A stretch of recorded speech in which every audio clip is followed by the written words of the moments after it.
41% des Français qui anticipent une baisse de leur pouvoir d'achat. Ils ont raison.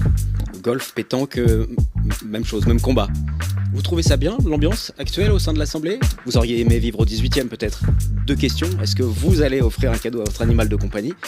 Deuxième question, est-ce que vous pensez que Marine Le Pen va en offrir à ses chats? Non, oui, monsieur Ritchie, moi je peux parler avec tout le monde en fait. Bonjour Laurent Mazory, député de la 11e circonscription des Yvelines, figure bien connue de la ville d'Élancourt et puis également de l'agglomération de Saint-Quentin en Yvelines. Il est un peu plus de 16 heures, la journée bien entamée. Vous étiez où avant de venir ici? Eh bien, j'étais à l'Assemblée nationale toute la journée. J'ai accueilli des enfants et des professeurs qui venaient visiter l'Assemblée. Je pense qu'il faut, dès le plus jeune âge, plonger les jeunes dans ce qu'on appelait avant les cours d'éducation physique, civique. Mais vous savez, à l'Assemblée, souvent les cours d'éducation civique peuvent devenir des cours d'éducation physique. Oui, une ambiance particulière au sein de l'hémicycle actuellement. Oui, ça fait quelques années, je crois que les choses ne se sont pas améliorées, mais je leur disais ça en début ce matin.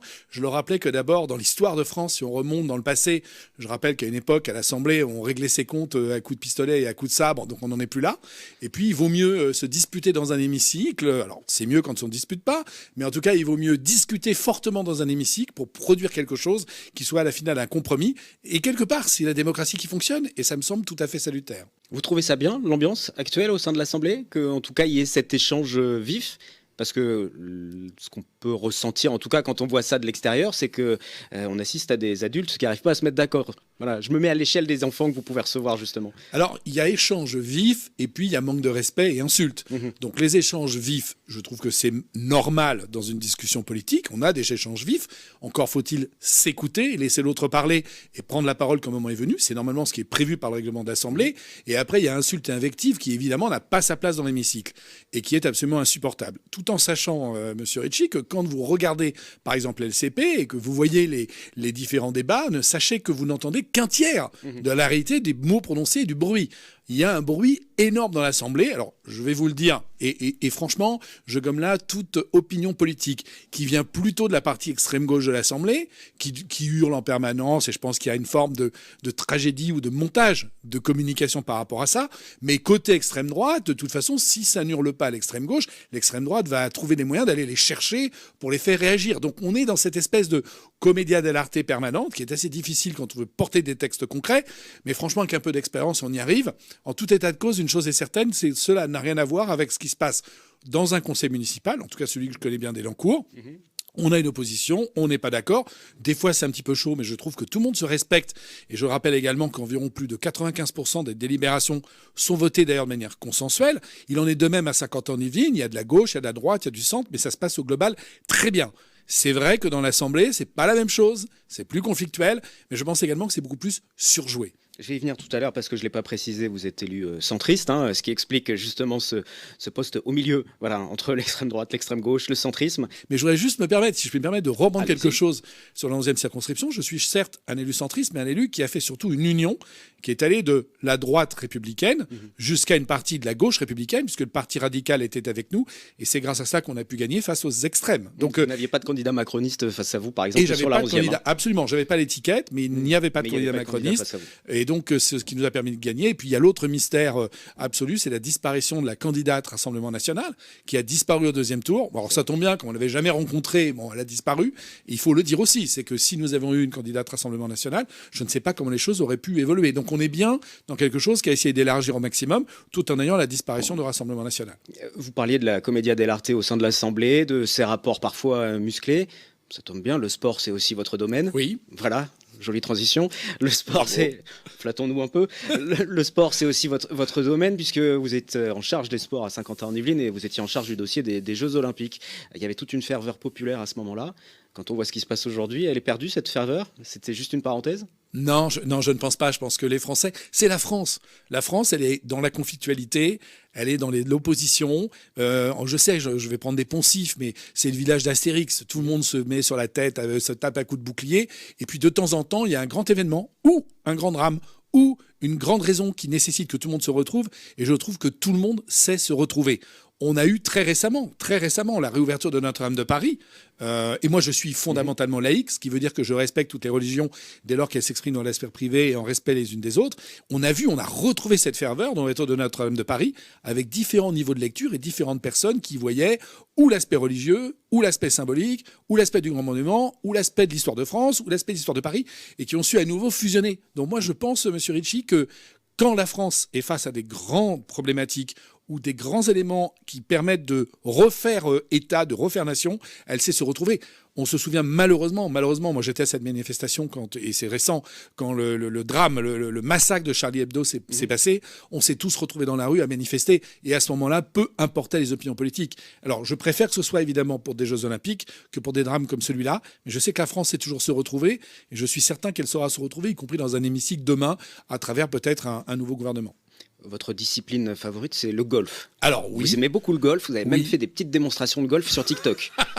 Oui, vous avez raison. D'abord parce qu'avant, j'ai pratiqué d'autres sports de manière assez intensive, parce que j'ai fait du hockey sur glace, j'ai fait du football, j'ai fait beaucoup de tennis, donc j'en ai fait beaucoup. J'ai fait 2-3 bêtises qui m'ont valu d'avoir les genoux dans un état qui, aujourd'hui, à mon grand âge, j'ai commencé à les réparer, mais j'ai pas été au bout. Donc, en gros, je ne peux plus faire de ski, par exemple, sans aller me faire tout un tas de choses avant.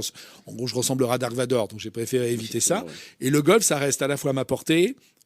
J'arrive à le jouer en équipe. Alors aussi bizarre que ça paraisse. Oui, parce qu'on est plutôt sur un sport individuel. On pense à un sport individuel et moi j'adore jouer le golf en équipe. Parce qu'en équipe, on y retrouve, alors si mes amis golfeurs m'entendent, ils vont me détester, mais j'y retrouve ce qu'on trouve à la pétanque. C'est-à-dire qu'on a des modes de jeu au golf où il y a de la stratégie. On va réfléchir, fais telle approche, ah ben non, c'est moi qui joue, attends, je vais jouer plus fort, etc. Et du coup, je trouve que ça rajoute de l'humain. Et pour ça, j'adore ça. Et puis, je rajouterais, vous le savez, sur notre territoire, d'abord, on a des parcours de golf magnifiques dans les Yvelines. C'est un motif pour voyager, c'est un motif pour s'oxygéner, c'est un motif pour communier avec la nature. Vous savez aussi tous les efforts écologiques qui sont faits par les golfs, entre autres à 50 ans en Yvelines, au golf national, il y a eu beaucoup de travail. Et je trouve que c'est un moment de grand plaisir où j'arrive à déconnecter un peu comme quand je jardine. Golf, pétanque, même chose, même combat.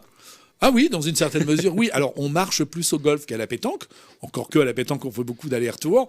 Et puis, ça suppose aussi, on joue mieux à la pétanque quand il fait beau. Et je vous assure qu'on joue mieux au golf aussi quand la météo est favorable. Je reviens sur votre parcours politique aussi, parce que c'est le but un petit peu de ce podcast, cette émission. Au niveau de l'Assemblée, on a parlé des différentes difficultés. Au niveau du gouvernement, il y en a également. Comment vous le vivez, vous, en tant que jeune élu, jeune député, parce que vous ne siégez que depuis quelques mois en tant que député? Alors, mes collègues me disent c'est horrible, c'est abominable, on n'a jamais vu ça, c'est un cauchemar. Mais comme moi, je n'ai pas connu autre chose, en fait, rien ne me choque et rien ne m'a choqué. Je dirais même que j'ai trouvé ça passionnant et je le trouve aujourd'hui passionnant.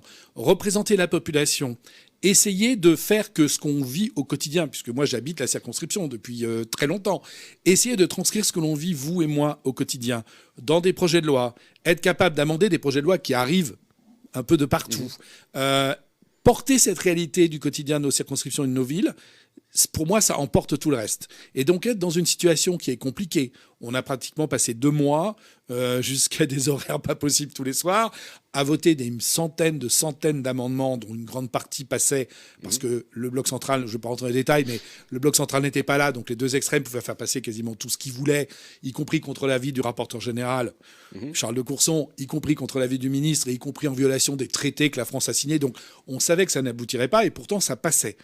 Malgré tout, je sais que nos concitoyens pourraient trouver ça inutile, malgré tout, il en reste toujours quelque chose. Il en reste des idées qui seront certainement reprises. Il en reste aussi des choses qui sont rejetées, et à un moment donné définitivement rejetées. Et puis de cette confrontation, moi je suis certain qu'il naît des choses. Alors c'est un peu moins... Vous savez, les Français sont un peu toujours comme ça. On trouve que à la fois, on voudrait un gouvernement avec une majorité. Voilà, on dit majorité, comme ça, dès que le président est élu, on envoie une majorité qui correspond à celui du président. C'est l'esprit de la Ve République. Et comme ça, les lois passent. Puis après, une semaine après, ou 100 jours plus tard, en général, on dit oui, mais ça va pas du tout, je ne suis pas d'accord. Quel dommage, la démocratie ne peut pas s'exprimer puisque l'Assemblée nationale, c'est une chambre d'enregistrement. On est toujours, en fait, à la fois en train de critiquer le fait qu'il n'y ait pas de majorité. C'est ce qui se passe en ce moment, et critiquer le fait quand il y en a une. C'est très français, on retrouve nos amis gaulois. Mais il n'y a pas un sentiment tout de même de frustration, de vouloir défendre des textes, de porter des textes, et de voir que les gouvernements tombent, que l'Assemblée ne se passe pas une semaine sans qu'on dise de toute façon il y aura dissolution, donc peu importe qui sera décidé, peu importe qui sera voté, peu importe qui va se passer. Au final, on n'a pas l'impression de travailler et de porter un message un peu pour rien. Il y a une frustration d'avoir le sentiment de travailler pour rien. Mais comme je vous le disais, Monsieur Ricci, comme il en reste quand même quelque chose, c'est pas visible. Je sais que c'est compliqué à suivre parce qu'on ne produit pas un texte final. Mais tous ces petits morceaux de pierre qui ont été produits ne sont pas perdus. Elles viendront à un moment donné se concaténer dans un texte final. Alors, il n'est peut-être pas maintenant, il est peut-être dans 2 mois, il est peut-être dans 1 mois et demi, mais vous verrez que ça reviendra. Alors, je ne suis pas chez les bisounours, je ne suis pas en train de dire tout est beau, c'est magnifique, etc. Bien sûr qu'il y a de la frustration. Mais je crois que cette frustration-là ne peut pas gommer le travail qui est accompli dans l'intérêt des habitants. Même s'ils ne le voient pas, je vous assure que cet intérêt-là, à un moment donné, il est porté.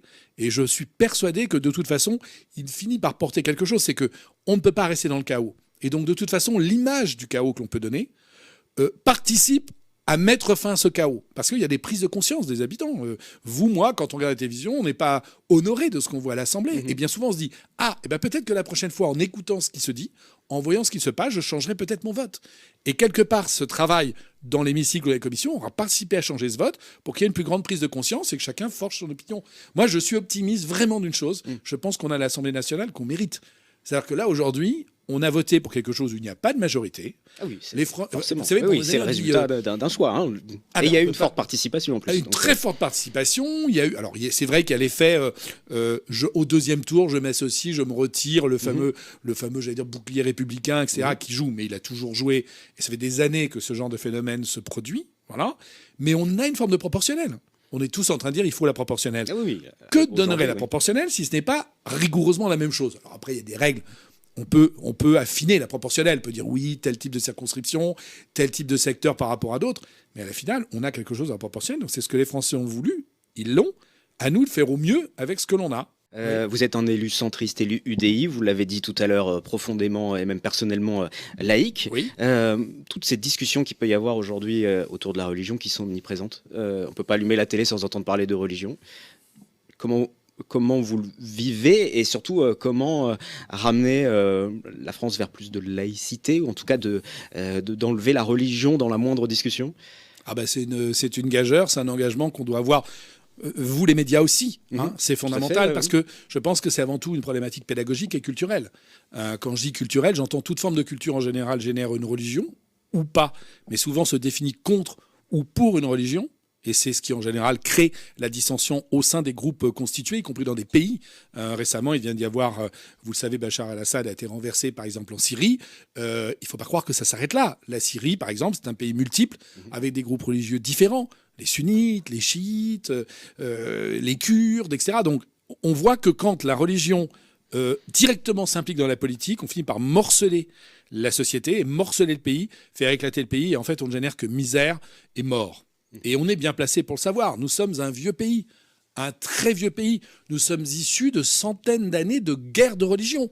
Et quand je parle de guerre de religion, je ne fais pas référence aux catholiques romains allant faire la croisade. Non, non, non, non. Je parle des catholiques romains décidant d'aller tuer les cathares parce qu'ils avaient une vision beaucoup plus rigoriste de la religion catholique. Je parle des catholiques romains allant tuer les protestants. Je parle des protestants eux-mêmes tuant des catholiques. Enfin, on est bien placé pour savoir ce que ça donne quand une religion se mêle de politique.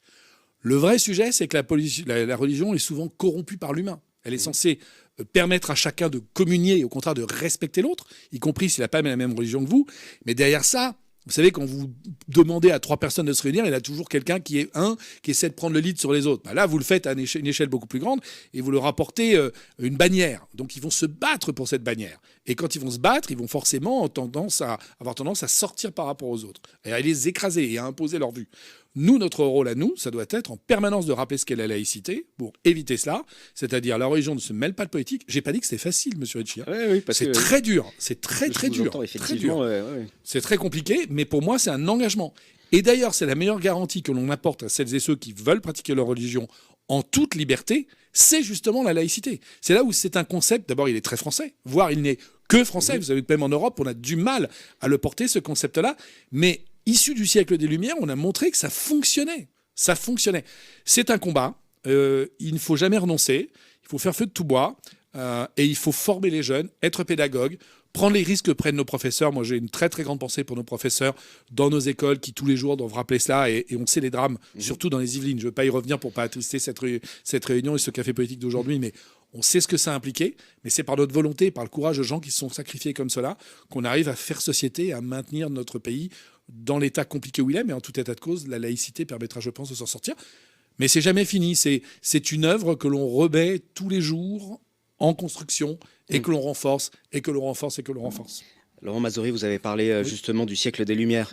Vous auriez aimé vivre au XVIIIe peut-être, pour échanger avec Voltaire, Diderot. Ah oui, certes, oui. Alors, je vais tout vous dire. Je parlais dans l'aspect philosophique. Hein. Oui, parce que sinon, je suis très content qu'on soit à notre époque, très content qu'on ait de la médecine, très content qu'on ait moyens de transport, très content qu'on ait J'étais plus dans l'apport, dans la vision politique et philosophique. Il y a des grands moments dans l'histoire dans lesquels la philosophie, la politique au sens noble du terme, font faire des grands bonds en avant aux civilisations. C'est vrai que cette époque en est une, la Renaissance en est une autre. C'est quoi votre livre de chevet alors ? C'est pas Diderot, Voltaire Ah non, alors si je vous disais ce qu'est mon livre de chevet actuellement, je relis du Ken Follett. Voilà, donc pas à voir avec Notre-Dame, c'est pas Les Pieds de la Terre.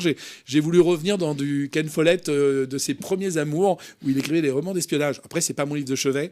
J'ai une passion pour la lecture. Moi, je peux pas me coucher le soir si j'ai pas lu. Par conséquent, j'ai pas un livre de chevet, j'en ai 1000. On va parler aussi sondage parce que forcément. Dans un entretien, une discussion politique, il y a toujours un moment où on parle de sondage. Oui. Alors un sondage est là, 66% des Français favorables à un gouvernement technique composé d'experts. Est-ce que pour vous c'est une bonne solution ? Non, c'est pas une bonne solution pour moi, parce que ça voudrait dire que le technicien en question n'a aucune opinion, ne pense rien, et ne fait que prendre des textes et les faire fonctionner. Par définition, ça ne fonctionnerait pas. Ça ne fonctionne pas. À chaque fois, vous savez, je prends cet exemple, quand on a pris des ministres techniciens, on en a connu.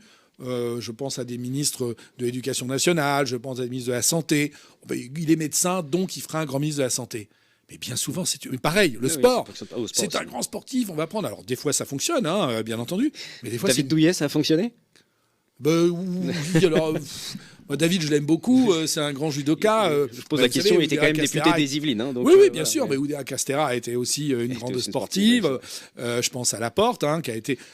Mais moi, j'ai une vision différente. Je pense que ce qui est intéressant, c'est l'œil neuf, c'est-à-dire l'élu qui arrive. Deux autres sondages, Pardon, peut-être. Je suis trop bavard, peut-être. Allez-y, vous êtes là pour ça, pour parler, on a le temps. 41% des Français qui anticipent une baisse de leur pouvoir d'achat, ils ont raison. Dans la version qui nous était proposée du budget du PLFSS, du PLFSS et du PLF... Donc du plan de finances... Voilà, du plan de loi de finances de la sécurité sociale et du plan de loi de finances générale. Oui, puisque malheureusement, ça allait trop loin sur l'augmentation des impôts divers et variés. Quand je dis les Français, c'est pas que les Français, les entreprises avaient leur part. Bon. Et quand je dis les entreprises, c'est pas les grands groupes. Les grands groupes, ils trouvent toujours une solution. Le problème, c'est le boulanger dans le coin de la rue, le concessionnaire automobile à Montiel-Bretonneux, etc. Là, il y a un vrai problème. Ça allait trop loin là-dessus et pas assez loin sur la partie des économies. Donc la réponse est oui. Dans la version précédente, ils avaient raison de s'inquiéter. Dans la version où on est aujourd'hui, alors je ne sais pas quand notre émission passera, mais on est un peu dans un creux de vague. Donc, il y a un risque d'avoir des augmentations d'impôts, j'allais dire mécaniques et administratives. Oui, parce qu'on a reconduit le budget de 2024 et donc avec les mêmes... Voilà, avec des critères d'indexation. Mais je pense que tout le monde a compris que la loi qui allait passer dans les jours, les heures qui viennent corrigera tout cela et personne ne va entendre parler. Donc, ça devrait bien se passer, ça sera voté, ça sera corrigé. Mais il nous appartient dans les semaines qui viennent de travailler sur un budget qui impacte moins les Français tout en réalisant des économies là où on peut les faire et justement là où ça impacte le moins les Français. On a encore cette capacité de chercher des économies, Monsieur Ritchie. Alors, je ne sais pas comment je vais faire la transition, Laurent Mazory, mais 69% des Français, selon un sondage Poolfish, qui vont offrir un cadeau à leur animal de compagnie pour Noël cette année. Alors, deux questions. Est-ce que vous allez offrir un cadeau à votre animal de compagnie ?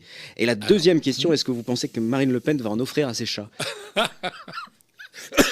Alors, ça ne va pas me rapporter des voix, mais je n'ai plus d'animal de compagnie depuis un certain temps. Effectivement, ça ne rapporte pas de voix. Voilà, ça, en général, si on dit j'ai un animal de compagnie, on gagne des voix, etc.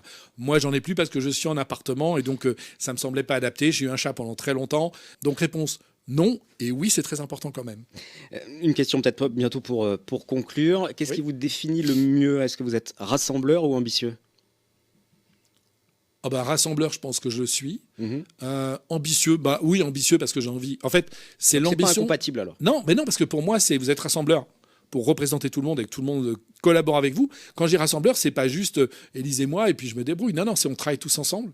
Et je dis ça parce que pour moi, c'est pas juste pendant une élection, c'est pendant plusieurs et c'est entre les élections, il faut continuer à travailler. J'en profite pour passer ce message à mes amis élus des autres partis qui m'ont soutenu. Ça ne s'arrête pas une élection, ça continue dans le temps, sinon ça ne sert à rien. On fait du one-shot, ça ne sert à rien du tout. Et ambitieux, oui, mais ambitieux pour faire. c'est l'ambition pour faire et l'ambition pour les autres. Porter nos territoires, porter la France en toute humilité. Hein. Ils sont 576 autres. Je suis tout seul. Mais essayer de travailler tous ensemble, ça me semble important. Si vous deviez partager un café politique un instant, justement, ce serait avec qui? Quelle figure historique, ou non d'ailleurs, politique? Si je veux manger une bonne raclette, probablement François Hollande. Et puis il me raconterait 2-3 blagues. Voilà. Après, je pense qu'on a des gens moins connus. Et moi, je vois beaucoup de mes collègues à la Commission des Affaires étrangères qui ont un sacré niveau et qui, à mon sens, auraient une vision... Jean-Noël Barrot, par exemple, qui est un de nos voisins ici, que j'apprécie beaucoup. Qui a beaucoup d'idées. Je ne suis pas d'accord avec tout, mais je trouve que c'est un très très bon débatteur. Après, dans les grands... Après, j'aimerais bien discuter 2 minutes avec Marine Le Pen pour lui dire tout ce que je trouve qui ne va pas et ce sur quoi je pense qu'il faudrait qu'elle change beaucoup de choses. Je vais lui demander si elle offre des cadeaux à ses chats. Oh, je pense que la réponse serait oui, non? Sans certainement, doute, oui. J'imagine. Non, oui, Monsieur Ricci, moi je peux parler avec tout le monde en fait. Je discute beaucoup avec Madame Chikirou, par exemple. Ça peut vous paraître bizarre en commission, parce qu'on se dit, il est à l'opposé, je me suis battu contre un candidat LFI. Et ben même avec Madame Chikirou, il va trouver des points où je crois qu'elle est engagée. Alors il y a des choses, on pensera pas de la même chose, mais je crois qu'elle est engagée. Merci Laurent Mazori. Cette émission sera diffusée sur YouTube, sur Spotify, en podcast. Elle sera retrouvée bien sûr sur TV 78. Une toute dernière question, votre programme pour la fin de la journée? Vous veniez de l'Assemblée, donc du coup vous allez y retourner? Non, alors j'y retourne pas aujourd'hui. Là, j'ai rendez-vous au Ciné 7 pour travailler sur le budget du Ciné 7 avec la Cour régionale des comptes. Puis j'en profite pour remercier pour cet excellent café dans cette très belle tasse. Merci, Monsieur Ricci. Merci Laurent Mazori.